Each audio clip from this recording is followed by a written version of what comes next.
Tidak boleh potong rambut dan kuku. Bagi mereka yang mempunyai niat berkurban, penting juga untuk memperhatikan beberapa sabda Rasul sallallahu alaihi wasallam berikut, juga sabda-sabda beliau yang lain yang mempunyai kemiripan secara redaksi, di antaranya idza dakhala al-ashru fa arada ahadukum ay yudhhiya, jika sudah masuk 10 hari pada bulan Zulhijjah, fala yamassa min sya'rihi wa basharihi syai'an, dan salah satu di antara kalian ada yang ingin berkorban, maka janganlah ia menyentuh atau memotong dari rambutnya dan kulitnya. Hadis riwayat Muslim. Idza dakhala al-ashru wa 'indahu adhiyatu yuridu ay yadhhiya, jika sudah masuk 10 hari pada bulan Zulhijjah dan salah satu di antara kalian ada yang ingin berkorban, maka janganlah fala ya'khudhana sya'ran wa la yaqlamna dhufran, maka janganlah dia sekali-kali mengambil atau memotong rambutnya, dan jangan pula dia sekali-kali memotong kukunya. Hadis riwayat Muslim. Idza ra'aitum hilala dzil hijjah, jika kalian melihat hilal Zulhijjah, wa arada ahadukum ay yudhiya, dan di antara kalian ada yang ingin berkurban, falyamsuka an sya'rihi wa adfarihi, maka hendaklah dia menahan tidak memotong sebagian rambutnya, kukunya. Hadis riwayat Muslim. Ketiga hadis di atas semuanya melewati jalur dari Ummu Salamah dengan beberapa perbedaan kecil secara redaksional lafaz hadis. Mengomentari hadis-hadis di atas, Imam Nawawi, salah seorang ulama yang bermazhab Syafi'i, juga sebagai penulis kitab yang menjelaskan hadis-hadis dalam kitab Sahih Muslim, jilid 13 halaman 138, memaparkan bahwa para ulama berbeda pendapat perihal hukum memotong rambut dan kuku bagi siapa yang ingin berkurban. Imam Said bin Musayyib, Rabi'ah, Ahmad, Ishaq, Daud, dan sebagian kecil ulama dari mazhab Asy-Syafi'i berpendapat bahwa haram hukumnya bagi dia yang ingin berkurban untuk memotong rambut dan kukunya, sehingga dia menyembelih hewan kurbannya. Namun pendapat Imam Syafi'i dan ulama Asy-Syafi'iyah yang lainnya bahwa memotong rambut dan kuku bagi dia yang ingin berkurban hukumnya hanya sebatas makruh tanzih, bukan haram. Sedangkan pendapat Imam Abu Hanifah bahwa hukumnya tidak makruh, boleh-boleh saja, dan pendapat Imam Malik sekali waktu ada riwayat yang menjelaskan bahwa hukumnya tidak makruh atau boleh. Lain waktu ada riwayat yang mengatakan bahwa hukumnya makruh, dan pada lain kesempatan ada juga riwayat yang menjelaskan bahwa hukumnya haram. Lebih lanjut, Imam An-Nawawi menjelaskan bahwa dalil mereka yang berpendapat bahwa haramnya hukumnya memotong rambut dan kuku bagi mereka yang ingin berkurban adalah hadis-hadis di atas. Sedangkan Imam Asy-Syafi'i dan yang lainnya bersandarkan pendapatnya kepada penjelasan hadis lainnya yang diriwayatkan oleh Aisyah radhiyallahu anha berkata, kuntu aftilu falaida hadi Rasulullah sallallahu alaihi wasallam. Dahulu aku, Aisyah, memintal tali untuk kalung hewan kurban Rasulullah. Lalu kemudian Rasulullah sallallahu mengalungkannya dan mengutusnya ke tempat penyembelihan, dan tidak ada hal yang diharamkan oleh Rasulullah sallallahu alaihi wasallam apa yang sudah dihalalkan oleh Allah Subhanahu wa taala. Thumma yaqliduhu wa yab'athu bihi wa la yahrumu alaihi syai'un ahallahu Allah hatta yanhara hadaihu. Ya. Hingga beliau Rasulullah sallallahu alaihi wasallam menyembelih hewan kurbannya. Hadis riwayat Bukhari, Muslim. Gabungan dari hadis Ummu Salamah dan hadis Aisyah ini pada akhirnya membuahkan kesimpulan, khususnya bagi Imam Asy-Syafi'i dan para ulama lainnya yang berpendapat bahwa hukum tidak memotong-motong rambut dan kuku bagi mereka yang ingin berkurban adalah sunnah, dan meninggalkannya adalah makruh tanzih, bukan haram.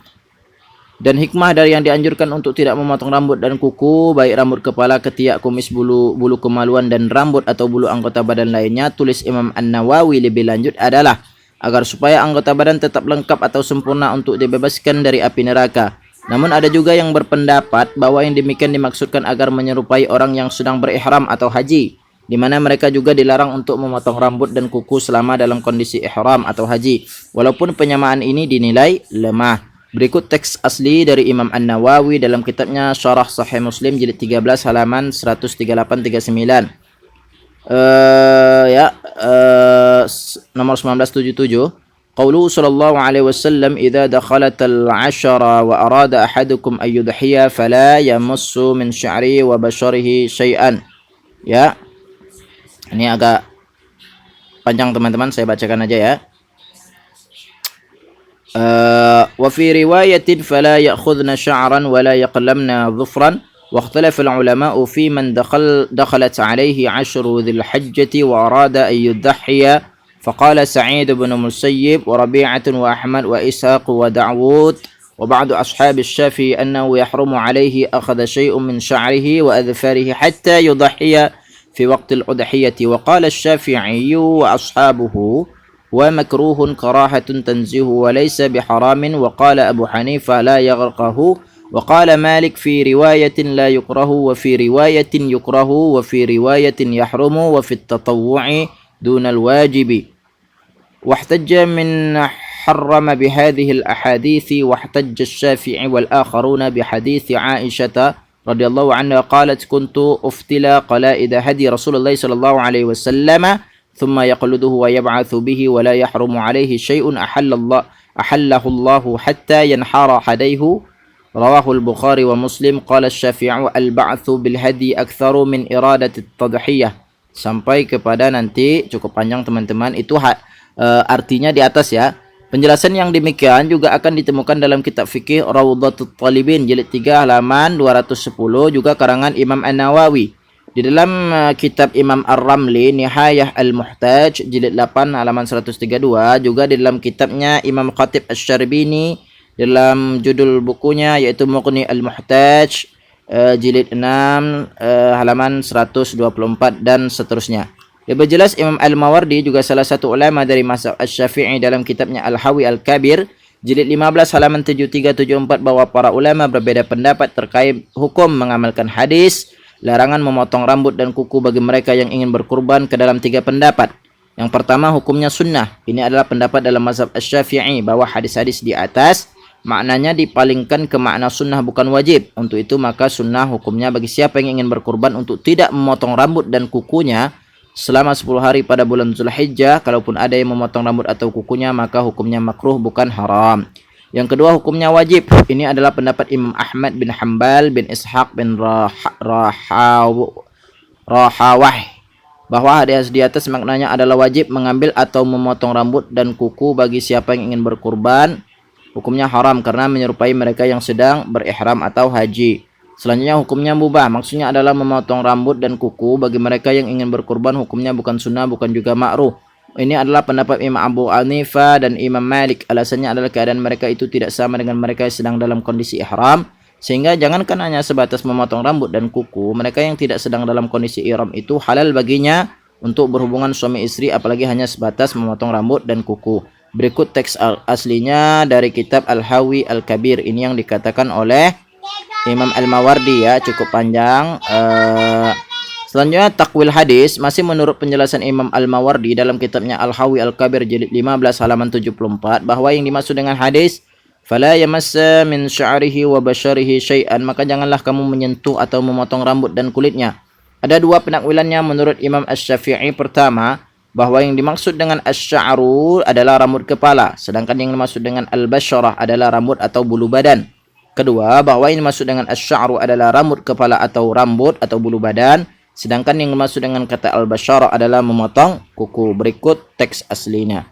Fa idza thabata annahu sunnatun fa fi qawlihi fala yamassa min sya'rihi wala basharihi syai'an ta'wilani dzakarahuma asy-Syafi'i ahaduhuma innahu arada bis-sya'ri sya'ra ar-ra'si wa bil basharati sya'ra al-badani fa 'ala hadha la yukrahu تقليم الأظفار والتأويل الثاني إنه أراد بالشعر شعر الرأس والبدن وبالبشرة تقليم الأظفار. Sehingga wajar saja bila seorang Imam Khatib Asy-Syarbini menuliskan di dalam kitabnya Mughni Al-Muhtaj jilid 6 halaman 124 wa sawa'un fi dzalika sya'ru ar-ra'si wal lahyati wasyaribi wal ibti wal 'anati wa ghairiha, bahwa kesunahan untuk tidak memotong rambut dan kuku juga berlaku untuk anggota badan lainnya, baik rambut kepala, jenggot, kumis, rambut atau bulu ketiak, rambut atau bulu kemuliaan dan lain-lain. Ya. Bal sa'iru ajza'il badani kasy'ari kama hakahu fi ziyadatir rawdati an Ibrahim al-Marwazi. Ya. Pengecualiannya hanya jika anggota badan tersebut wajib dipotong, seperti khitannya orang yang sudah dewasa atau memotong tangan seorang pencuri dan pelaku. Ya, wal jani ba'da talabi wa ma kanat izalatuhu mustahabbatan ka khitanis sabiyyi. atau memotong tangan seorang pencuri dan pelaku kriminal lainnya, atau memotong bagian yang sunnah untuk dipotong seperti khitannya seorang bayi. Dengan demikian bahwa yang dimaksud dengan larangan memotong rambut dan kuku itu adalah untuk mereka yang ingin berkurban, bukan untuk hewan kurbannya. Sedangkan terkait hukum tidak memotong rambut dan kuku tersebut, di sini para ulama berbeda pendapat antara sunnah, wajib dan mubah. Demikian.